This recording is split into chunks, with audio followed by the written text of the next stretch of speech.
हाँ जी, आज हम क्लास 10th के स्टूडेंट से बात करेंगे। वी विल डिस्कस कि आप कैसे क्लास 10th के साथ साथ अपनी जेई की प्रिपरेशन अर्ली शुरू कर सकते हो।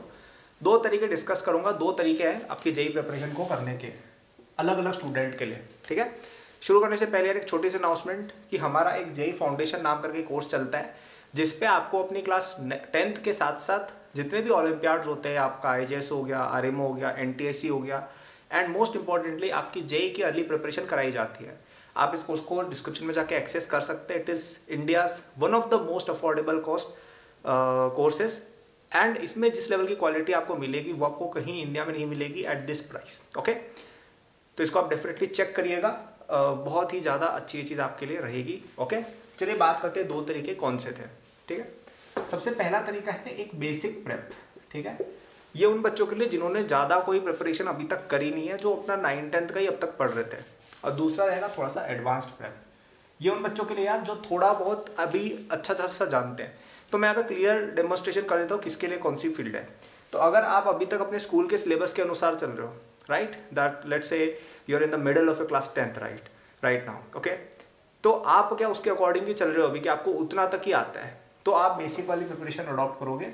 और अगर आप ऐसे स्टूडेंट हो जिसको अपना पूरा क्लास 10th का सिलेबस खत्म हो चुका है, उसको सब कुछ पहले से आता है, and maybe you know a bit of 11th as well, आपकी एडवांस वाली प्रेप रहेगी। दोनों में डिफरेंस बताते हैं किसको क्या करना है। तो जो बेसिक वाला बच्चा है, इसको जो मैं रूट सजेस्ट करूंगा कि तुम्हें ये करना है, आप कोई एक एग्जाम पकड़ लो। ठीक है, कौन कौन से एग्जाम पकड़ सकते हो? आप आईजेएस पकड़ सकते हो, आप एनटीएससी पकड़ सकते हो, जो मैं बेस्ट रिकमेंड करूंगा, क्योंकि इसमें आपका 9th-10th पूरा कवर हो जाता है, बोर्ड की भी बहुत अच्छी तैयारी हो जाती है, एंड मोस्ट इंपॉर्टेंटली इस एग्जाम के अंदर आपका पूरा साइंस भी एक डिसेंट लेवल तक कवर होता है। काफी वर्सेटाइल सब्जेक्ट है, ये वर्सेटाइल एग्जाम है। ठीक है, आप आरएमओ पकड़ सकते हो। ओके, इनमें से किसी एक या दो एग्जाम को पकड़ के उनकी तैयारी आप चालू कर दीजिए। बहुत ही कॉमन तरीका है, बहुत बच्चे इस रूट से बहुत अच्छा कर लेते हैं जेई के लिए। तो लेट्स से आपको अब तक का आपका क्लास 10th का सिलेबस आता है। ठीक है, अब वैसे ये वीडियो मैं डाल रहा हूँ जब फरवरी है, तो आप में से कई लोगों की क्लास 10th खत्म होने वाली होगी। तो मैं जो 9th के अंदर जो लेट बच्चे हैं ना, जो 9th के एंड में, वो भी ये बातें फॉलो कर सकते हैं। ठीक है, तो आपने लेट से एनटीएससी पकड़ लिया कि भैया हम तो एनटीएससी को पकड़ के टारगेट करेंगे, या आपने जैसे आरएमओ को पकड़ लिया, आप इसकी स्पेसिफिक तैयारी चालू कर दो।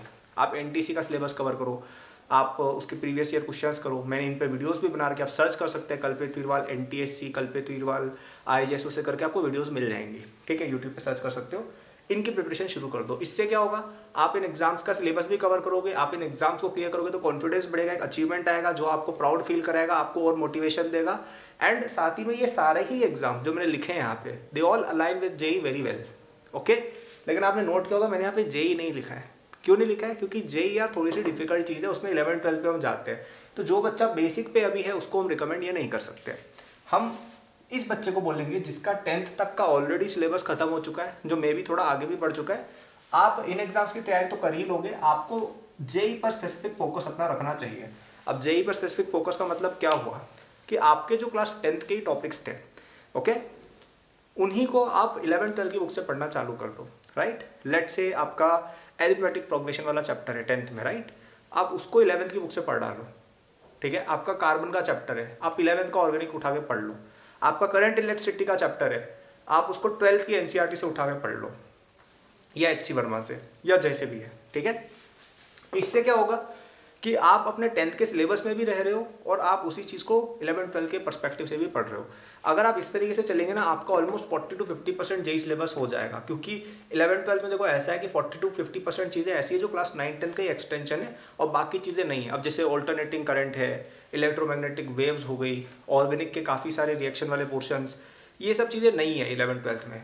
लेकिन आपका जैसे मैकेनिक्स के काफ़ी सारे पोर्शंस, इलेक्ट्रिसिटी वाले पोर्शन के बहुत सारे सेक्शंस, ये सब आपका यूं का यूं 9th-10th को ही थोड़ा सा एलिवेट करके किया गया है। तो ये एक बहुत अच्छी अप्रोच है कि जेई को पकड़ लीजिए और अपने 9th-10th के ही टॉपिक्स को 11th-12th से पढ़ लीजिए। अब ये सब मैंने बता तो दिया है कि पढ़ लीजिए, लेकिन पढ़ना कैसे, यहाँ पे बच्चों को बड़ी डिफिकल्टी आती है। तो अगर आप किसी बहुत अच्छी कोचिंग में पढ़ते हैं, आपके टीचर्स उसके अकॉर्डिंग है कि यार आपके अकॉर्डिंग आपके कैलिब्रेशन में पढ़ाई हो जाती है, तो बहुत अच्छी बात है। लेकिन ज़्यादातर बच्चों को ये डिफिकल्टी आती है। अब मेरे साथ भी डिफिकल्टी काफ़ी आई थी कि यार मैं ये सब करना तो चाहता था, लेकिन मेरे पास रिसोर्सेज नहीं थे। मैं कोचिंग भी जाता था, लेकिन कोचिंग में अलग ही राग चल रही है, क्योंकि वहाँ पे तो वो सारे बच्चों को साथ में पढ़ा रहे हैं ना, आपकी रिक्वायरमेंट अलग हो सकती है, कोई बच्चा एडवांस होता है, कोई बच्चा बेसिक होता है, कोई बच्चा बिल्कुल ही बहुत बेकार होता है और कोई बच्चा बहुत एडवांस्ड होता है। तो सबकी अलग अलग रिक्वायरमेंट होती है। तो मेरे को तो पर्सनली अलग अलग बुक से पढ़ना पड़ता था, खुद से ही ढूंढ के कि अच्छा यार ये चीज़ मुझे समझ में यहाँ से आ रही है, मैं यहाँ से पढ़ लेता हूँ, ये चीज़ मैं समझ में यहाँ से आ रही है, मैं यहाँ से कर लेता हूँ। और इसी चक्कर में मेरा काफ़ी टाइम भी वेस्ट हुआ, पैसा भी वेस्ट हुआ। तो एक बहुत ही अच्छा सोल्यूशन मैंने खुद ही इसका बना दिया आप सभी के लिए, वो है हमारा जेईई फाउंडेशन कोर्स। इसमें हमने क्या किया हुआ है, इसमें हमने सारे चैप्टर्स को एकदम बेसिक से शुरू किया, आपकी क्लास 9, 10 एनसीईआरटी लेवल से धीरे धीरे उसको उठाया है, एनटीएससी लेवल तक लेके गए। और फिर जो हमें लगा कि यार ये चीज़ें 11-12 लेवल के बच्चे को आनी चाहिए वो हम जेईई पॉइंट ऑफ व्यू, वो हमने उसमें जेईई के लिए एडवांस तरीके से डाल दिया। ठीक है, वो हमने थोड़ा सा 11-12 का डेरिवेशन लेके डाल दिया है। हर चीज़ के लिए प्रॉब्लम प्रैक्टिस भी लेवल वाइज ग्रेडेशन है कि स्टार्टिंग की इजी है, लास्ट में हार्ड क्वेश्चंस है, सब चीज़ों के सोल्यूशन भी है, सब चीज़ों की टेस्ट सीरीज भी इंक्लूडेड है। इस कोर्स में आपका 9-10 का भी कवर हो जाएगा, आईएसओ का भी कवर हो जाएगा, एनटीसी का भी हो जाएगा, आरएमओ का भी हो जाएगा, एंड मोस्ट इंपॉर्टेंटली जेईई का भी कवर हो जाएगा। ठीक है, तो मेरा रिकमेंडेशन तो ये है, अगर आप इसको अफोर्ड कर सकते हो ये लेना ही लेना चाहिए आपको। वैसे तो काफ़ी अफोर्डेबल है, आई थिंक बहुत ही कम, अंडर 1000 में शुरू हो जाता है शायद इसका पैकेज, राइट। तो you can check it in the description. मैं तो मतलब मैं अगर खुद 9-10 में होता ना, मतलब मैंने बनाया ही इसलिए कि अगर मैं खुद 9-10 में होता तो मेरे लिए ये चीज़ काम की होती। तो आप डेफिनेटली इसे ले सकते हैं, बहुत ज़्यादा हेल्प आपको होगी, not just in your class 9-10 जबकि 11-12 में भी, क्योंकि कई बच्चों की 11-12 में प्रॉब्लम ये होती है कि 9-10 को उन्होंने अच्छे से यूज़ नहीं किया होता है। तो आप अवेयर हो, आप अगर वीडियो पहले से देख रहे हो तो you should definitely start getting serious now, get this course and start studying it. Okay, and ये दोनों रूट्स मैंने आपको बताई है, पहली बेसिक रूट, दूसरी एडवांस रूट, आपको जो सूट हो आप उसे फॉलो कीजिएगा। ठीक है, सो थैंक्स फॉर वॉचिंग।